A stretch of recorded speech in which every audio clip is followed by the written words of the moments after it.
everybody, and welcome to Project HR, a podcast dedicated to building better workplaces. I'm Jennifer Oraqua, COO of Projections, and your host. Now, way back in 1993, the Family Medical Leave Act was signed into law. 14 years later, a study conducted by the Society for Human Resource Management found that nearly 2/3 of HR professionals had experienced problems in administering the FMLA. And today, many employers still find those rules confusing. It's no surprise, then, that employers have looked online for guidance regarding this complex rule, scouring everything from government websites to seeking out helpful blogs, such as the highly successful blog written by today's guest, Jeff Novak. Jeff is a shareholder with Littler Mendelson, and in 2020, his blog, FMLA Insights, celebrated its 10th year, a landmark for any publication. Jeff, I wanted to congratulate you on hitting that decade mark, and thank you for joining us today on Project HR. Thanks, Jen. Great to be here. So, Jeff, first of all, what prompted you to start a blog way back in 2010? How did you decide to make it about the FMLA? Well, Jen, it goes back a bit before 2010, and I'm not going to give you my life story here. Back when I was born. No, it starts a few years before that. Just as I practiced employment law, I particularly enjoyed the Family and Medical Leave Act. I enjoyed the ADA, the issues involving employees' medical conditions. They were human. They dealt with really sensitive issues that employees were dealing with, and I felt as though as I was practicing law and I was transitioning to a more advice and counsel practice as opposed to litigation, as I looked into my future, I thought, kind of what am I passionate about? And I found that I was just most passionate about these kinds of issues because, again, they were sensitive issues that, frankly, employers time and again had difficulty interpreting and actually putting into practice in their own workplace. So it does date back to my earlier stages of my practice when I gravitated toward those kinds of issues. And as the FMLA regulations were amended and new regulations put in place in 2009, this was really an opportunity for me to delve right in, learn the new regs, and be of help to my clients. So it was naturally just an area that I gravitated toward as I was 7 or 8 years into the practice of law. Excellent. And it's always a good feeling to help people out with something that is very difficult, where you can provide that insight. So I can see where your passion would lie around that. Yeah. I mean, you were clearly on the bleeding edge of media even then, because before you started FMLA, you were part of a podcast by the same name, right? FMLA Insights? Right. Yeah. That's really where I got started, through a regular podcast that a colleague and I would create. We did it once or twice a month. And it was in conjunction with the new FMLA regulations that came out in 2009. So the thought was, let's put together a podcast that we can share with employers, 5 to 10 minutes, tackling a specific FMLA issue that we found employers consistently grappled with. And so we were, I guess you could say, a little bit ahead of our time at the time in putting out podcasts, these little bits of audio to try to help our clients. And there came a point, I want to say it was toward the end of 2009, shortly before we started the blog, of course, that I remember the moment when I asked my colleague at the time, "Hey, have you ever heard about this thing called blogging?" I think there might be something to it. He thought I was crazy at the time, but that was the spark that I always loved writing. And so it was just kind of natural to take what we've done in the podcast and transfer them to the written word, to actually provide written guidance for clients. And I always fancied myself as a newspaper reporter, a feature editor at the local newspaper. Always enjoyed writing in that way. And so blogging, in some ways, kind of came natural to me in that at least I could communicate my thoughts in writing to an audience, in this case, regarding the FMLA. Excellent. What's really interesting is most people go the other way. Most people start with a blog and start writing and then develop a podcast. So, Right. so that's interesting. So when you started, how was the response to FMLA Insights? How did you know when the blog could really began to take off?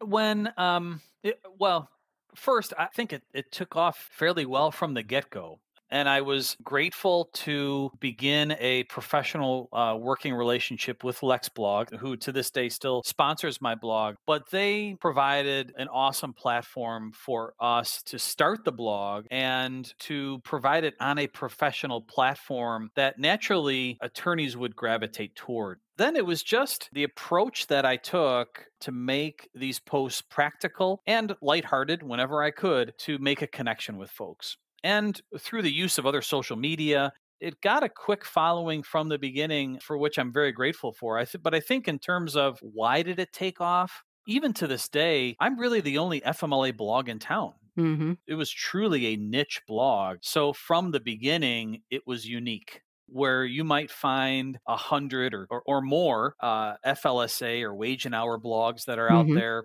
that they all might kind of just talk over each other. This one kind of stood out simply because it had no competition. And even to this day, there's really no one else that has taken on that mantle. And let me tell you, I'm happy with that. I'll bet. Yeah. Yeah. And it's interesting because, I'm, as you're talking, I'm thinking, who's your true audience? Like, are you looking at attorneys who are trying to help their clients, or are you looking at actual, folks in HR who are trying to administrate it? Who do you have in mind when you're writing your articles? When I picture those on the other side of the computer screen, I'm thinking of two folks. One is in-house counsel, and the other is HR professionals. Okay. Not necessarily in that order. Those are the people that clearly use that read and regularly follow my blog.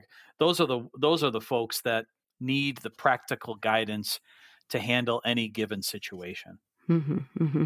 So tell me, FMLA Insights has been recognized as one of the top 10 employment blogs for several years.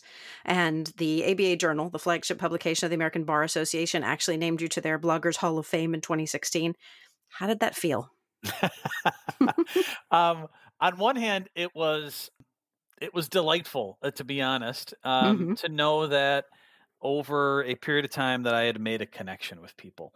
And that was awesome. On the other hand, it is something that my colleagues and even my kids poke fun of me for, even to this day. So even when I try to tell my kids, I've got 4 young kids, that, hey, daddy he kind of knows his thing in the FMLA area, and there are people that recognize him for this, and they're like, yeah, whatever.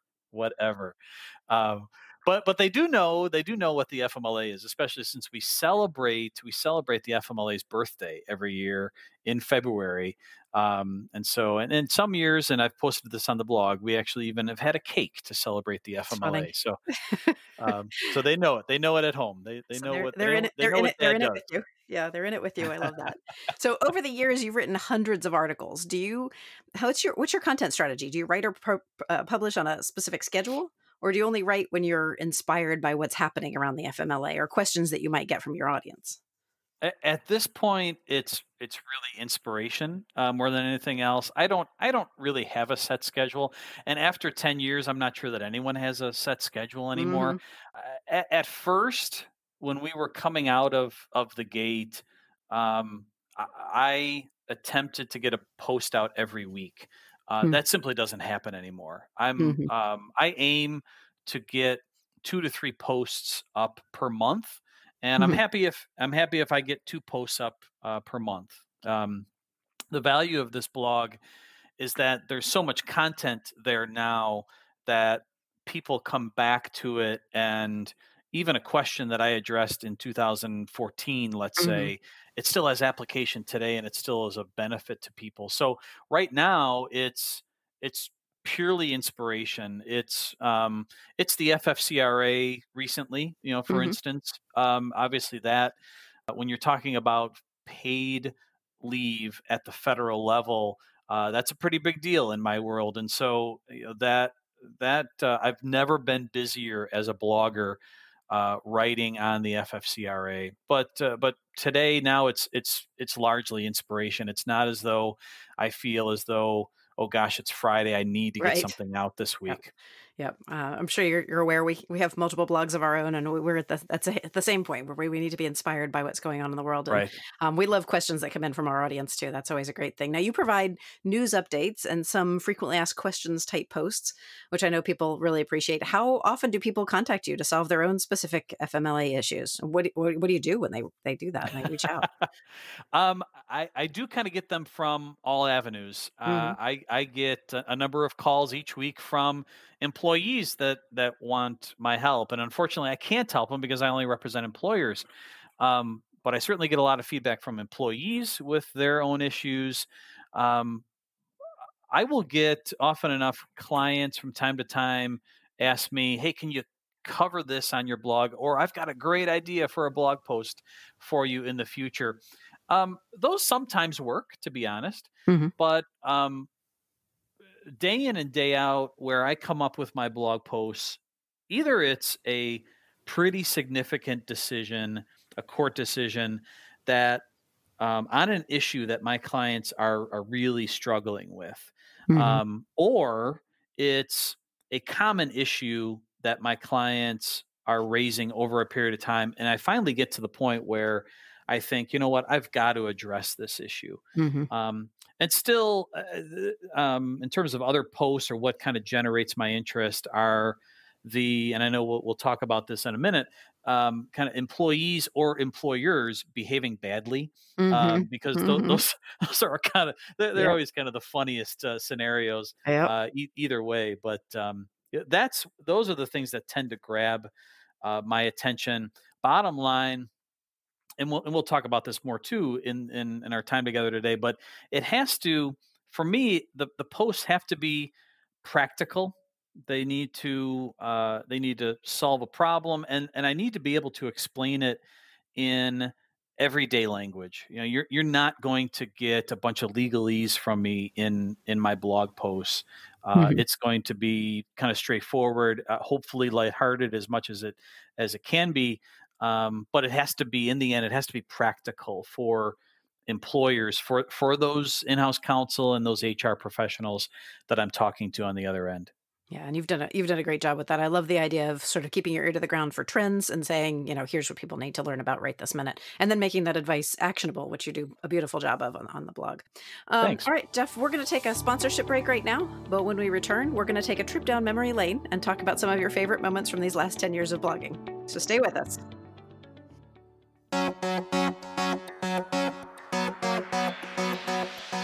Hi, thanks for listening. And also thanks to Proofbox for supporting this week's episode of Project HR. Proofbox is like Netflix for labor relations. Every video, every resource, immediately at your fingertips. Instantly stream the employee communication titles you need and allow members of your leadership team to do the same. Learn more at unionproof.com/proofbox.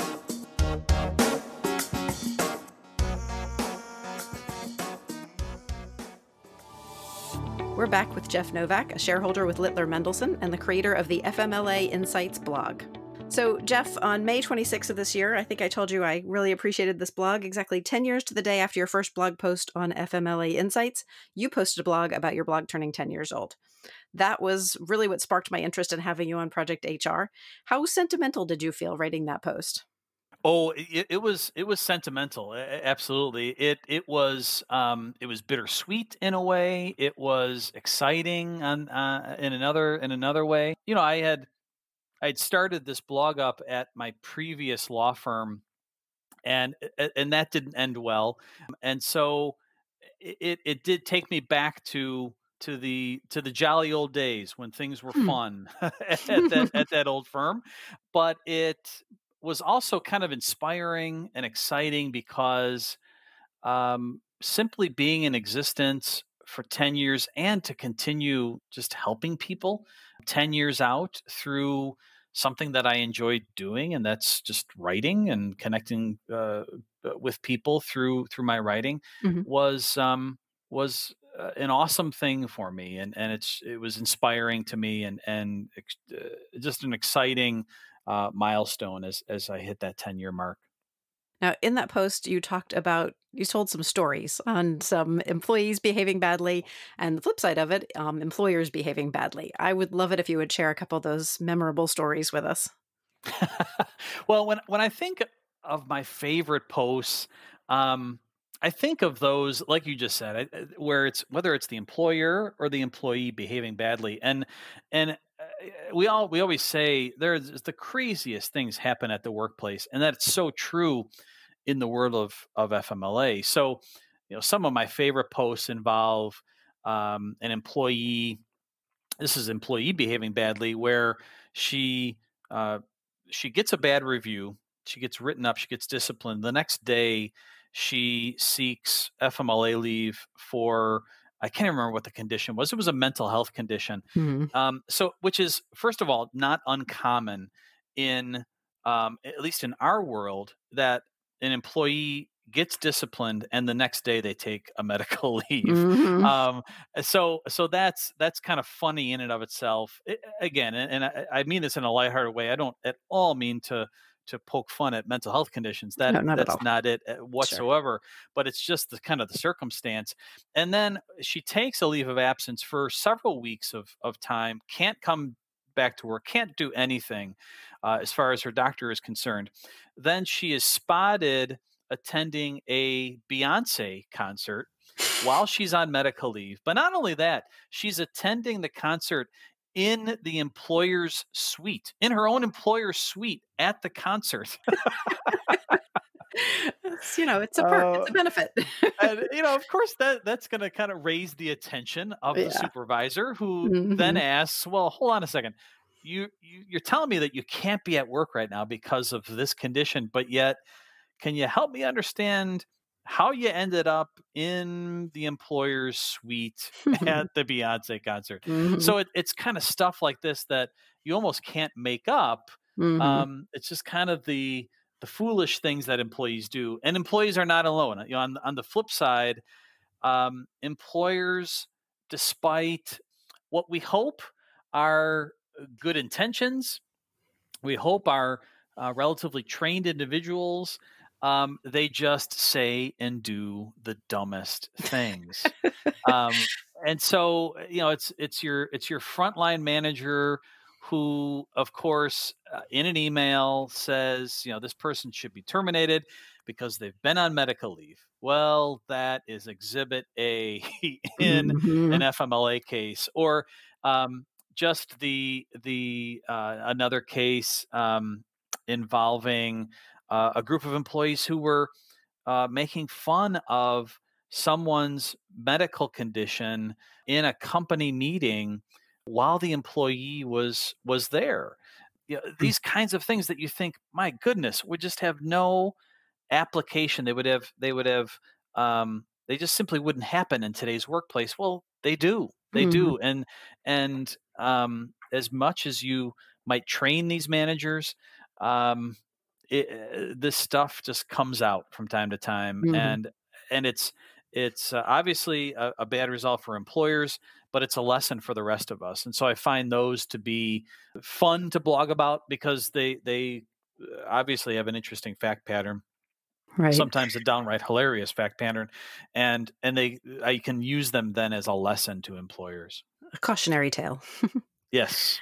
So, Yes. in your post, you also cited your most practical article as the top 10 tools employers can use to keep employees honest.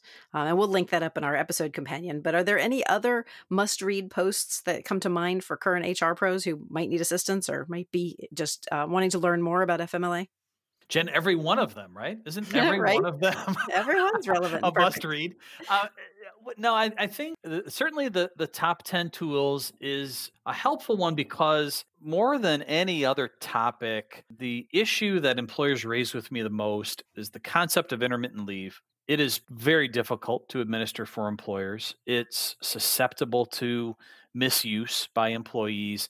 And so I have a series of posts that deal with intermittent leave. I find those to be the most helpful, and I tend to find that those are the most followed, most clicked on, even years later. Hmm. Aside from those kinds of posts, I would say the FFCRA posts over the past number of months have been popular because again, they've helped people through a particularly difficult law that was enacted within days, regulations promulgated within a few days after that.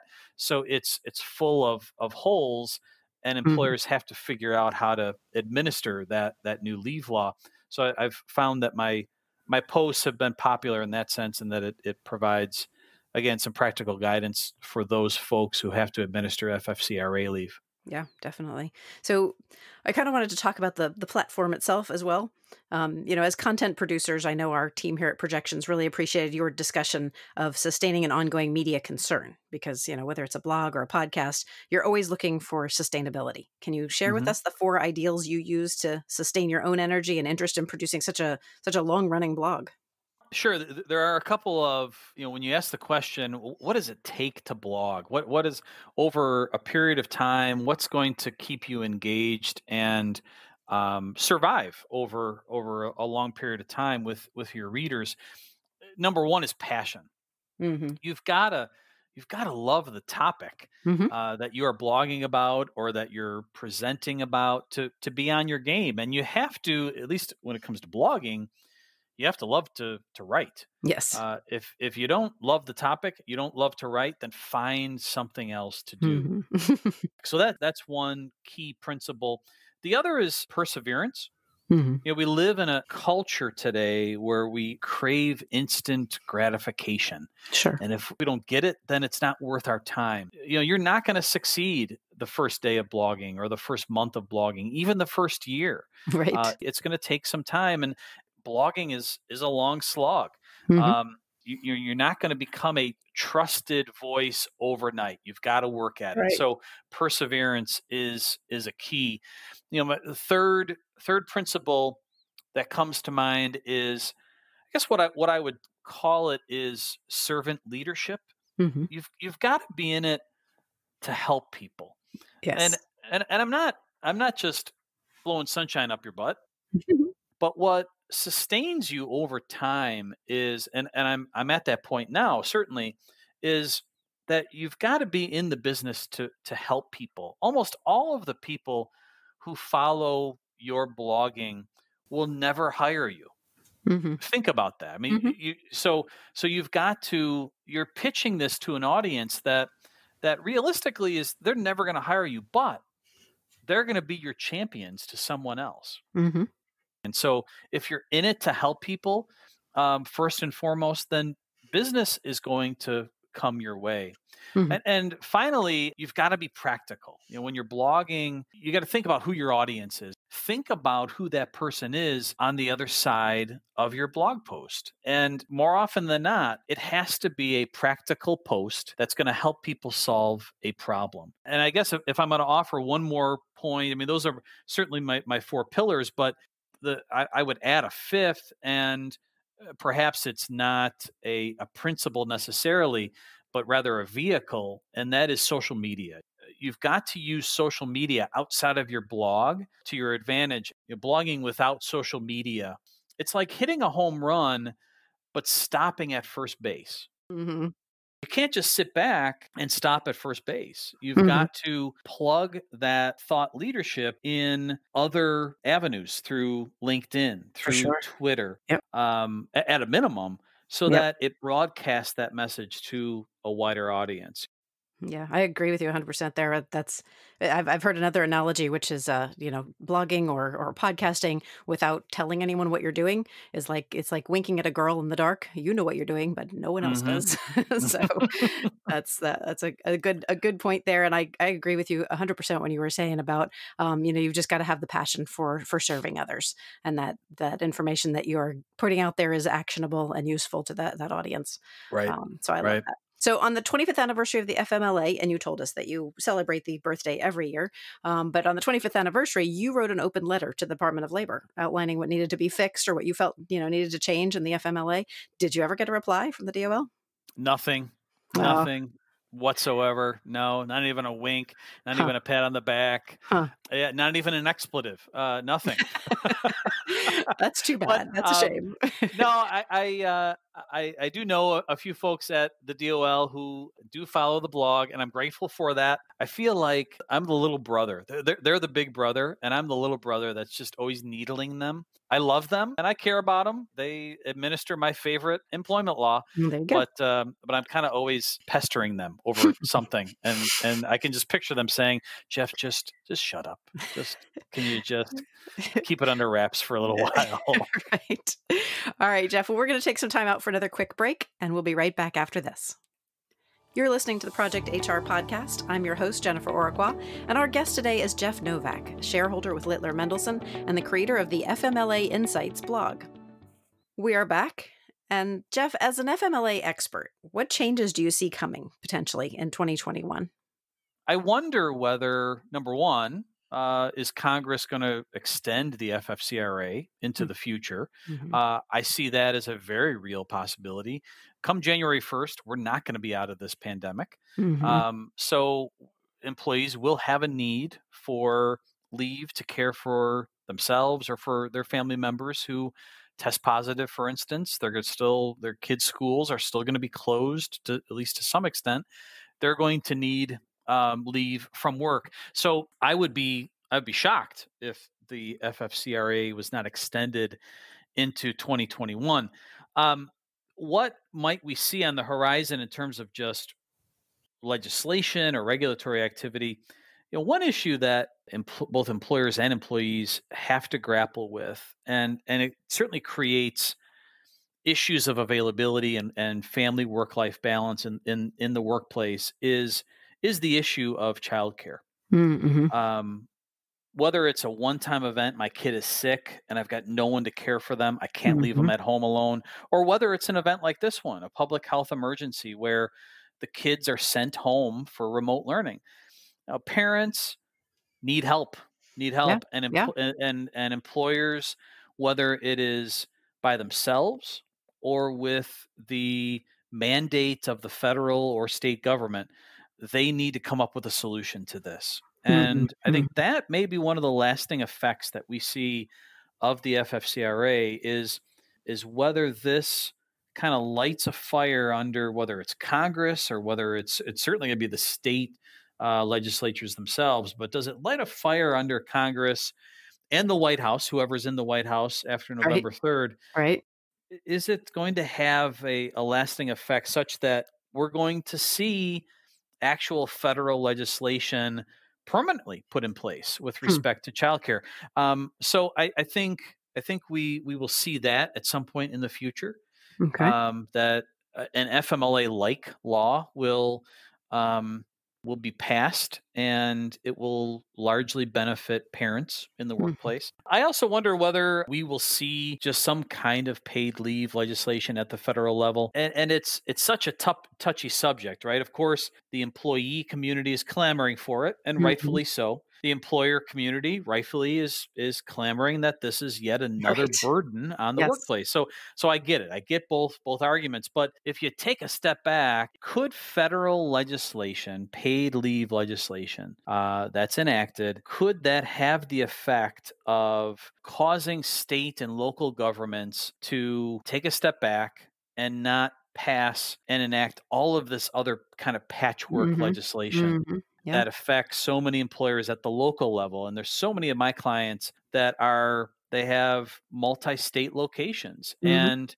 they drown in all of the different laws that they have to follow. If they had one standard that they had to follow that generally was accepted, at least throughout many states, that may have a rather calming effect on the business community and their obligations, the regulations that they have to follow. And it serves a very important need, of course, for the employee community who have to attend to childcare issues on potentially a moment's notice. So I wonder whether we'll see something there as well. Yeah. Yeah, no, that's a really good point. And then since we're talking about the Families First Coronavirus Response Act and the future, do you see any changes for the FMLA Insights blog in the near future? Well, my plan is to keep on doing what I'm doing, and that is to help employers with the issues of the day. Certainly, right now it's largely deals with the FFCRA and related issues, because many of my clients, many of my readers are employers that are not covered by the FFCRA because they're Mhm. larger than 500. Mm. But it's still many of the same concepts that they're dealing with. They're still grappling with the employee who has to care for someone at home Mhm. who is positive with COVID or Mhm. is at higher risk. So they're still grappling with the same issues. They're still grappling with issues of the need for their employees to take leave because their kid's school is closed. So, I see the blog itself serving those needs as these laws continue to evolve. Mhm. So even more information needed as we move forward. Yeah. So, of course, we mentioned that you're currently a shareholder at Littler Mendelson. Can you tell us a little bit about your work there? Sure. Well, I'm grateful for the opportunity to be a part of Littler. Moved here from an employment boutique after having been at the boutique for 16 years. I had always thought quite highly of Littler as a leader in this area, and Mhm. so it was a delight to join Littler with a number of my colleagues. But although based in the Chicago office of Littler, I generally counsel and litigate on behalf of employers in areas involving all aspects of employment law. Mhm. Much of what I do is of course dealing with FMLA and ADA issues, but what Littler has allowed me to do is to call upon experts in any and every issue that arises for my clients, and really no matter where they're at, Mhm. whatever state they're in, whatever country they're in. Sure.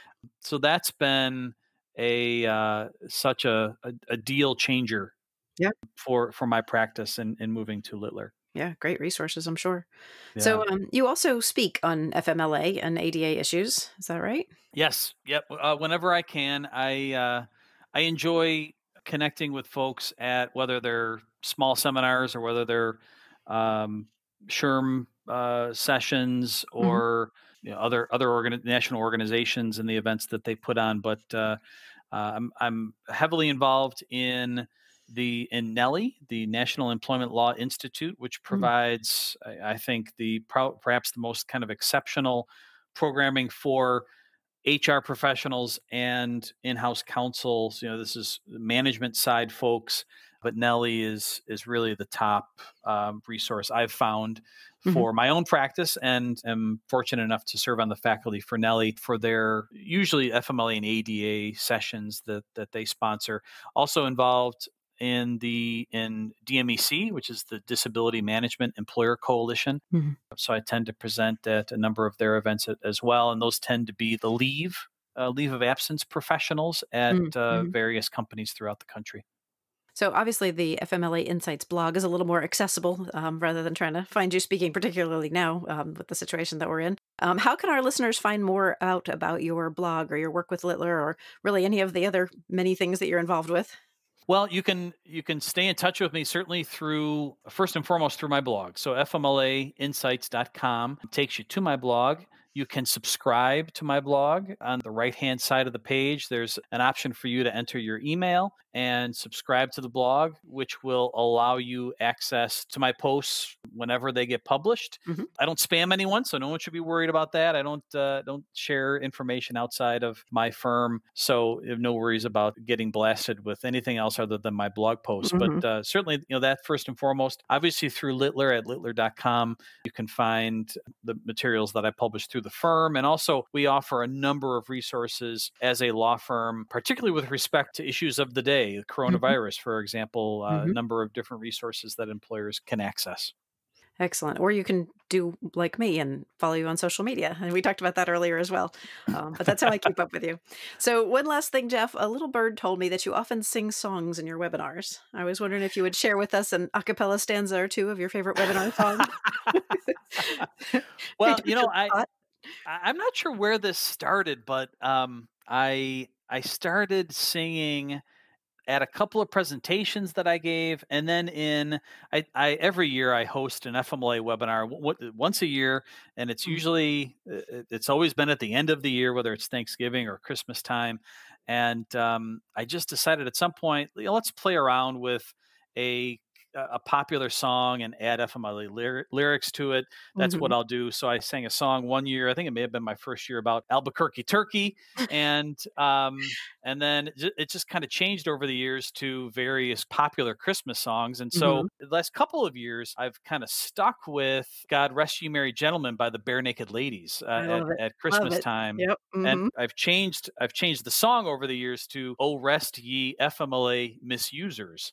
And so I sing a few verses. So this may shatter the windows of I'm ready. at the studio. Lay it on me. All right. I woke up at 4:30 with a scratched cornea. It was better than last week. I swore I had a hernia. Oh, what excuse I could concoct to avoid my overtime. Oh, tidings of FMLA. Oh, tidings of FMLA. That's all you're going to get. Yay. Well, I really appreciate that. That takes something to get up there and do that. I love it. I'm working on this year's song now. Oh, okay. That was wonderful. Thank you. And I feel like we really got a treat because you only do that once a year. So I love it. I also want to let our listeners know that links to the FMLA Insights blog and to Littler Mendelson's website will be included in this episode's companion guide. So be sure to sign up for it today at projectionsinc.com/podcast. Right now, though, Jeff, it's time for our lightning round questions. These are questions we ask every guest of the podcast. Are you ready? Sure. All right. So our first question is always a topic showdown. In this episode, we've been talking about the Family and Medical Leave Act. In your opinion, which of the following leave songs is better? Sheryl Crow's Leaving Las Vegas or Leaving on a Jet Plane by Peter, Paul, and Mary? Oh my gosh, Peter, Paul, and Mary. Every day, any day. Yep. I agree. And John Denver, too. That's true. That's true. Yeah. Going on to, what is the best book that you've read recently? I'll have to admit that I don't do a ton of reading. It's more legal reading than anything else, but it would have to be The Biggest Bluff by Maria Konnikova. Okay. Poker, learning how to play poker, and the life lessons that she learned. Fascinating. All right. Yeah. Learn a little something about you there, too. There you go. So tell me, what is your favorite thing about working as an attorney? Being able to help clients with practical, everyday issues, and in doing so to help them be fair to their employees. If I couldn't be an employment attorney, first of all, I wouldn't be an attorney. I would do something else. What I particularly enjoy is just being in the trenches with a client, helping them through a real life issue that helps them kind of meet their business goals, but also figures out a way to keep that employee employed. You know, that for me, that's the bottom line. That's what I find kind of most rewarding about being an attorney. I love that. I feel that too. That's our passion as well. So tell me, what's the best piece of advice that you've ever been given? A line from my mom that she would share with me often throughout my life: for of those to whom much is given, much will be required. So even though you've been given so much, you've got to help others. You've got to help them get along with their trials and tribulations. Definitely. So I'm thinking that the answer to this next question is going to be similar to the previous question, but who or what inspires you? Other than my mom? Other than your mom. Yes. People who are just inherently kind and good. You know, those are the kind of people, especially in today's day and age, where I feel like the world they sit on opposite sides of the fence. Two polar extremes. I find myself gravitating to those kind and gentle and good people who kind of just sit right in the middle. Oh, that's nice. I like that. I want to thank everyone for joining me today on this week's episode of Project HR. Jeff, thanks for joining us. Thanks. Great to be here, Jen. And this is our audience's reminder to grab the companion for this episode at projectionsinc.com/podcast. If you'd like to be on Project HR or know someone who would, feel free to email us at projecthr@projectionsinc.com. And to make sure you never miss an episode of Project HR, we hope you'll subscribe to the podcast. And if you're feeling it, drop us a line, leave us a review, or simply rate us 5 stars wherever you get your content. And last but not least, we want to remind you that this November, Project HR will be celebrating its 1-year anniversary. Small change compared to the FMLA Insights 10 years, but you got to start somewhere. We'll be marking that occasion with a best of show, as well as a book giveaway, where one lucky listener will win a copy of every book featured on the podcast this year. So stay tuned for more information on how to enter to win. That's it from me for now. Let's make it a great day at work.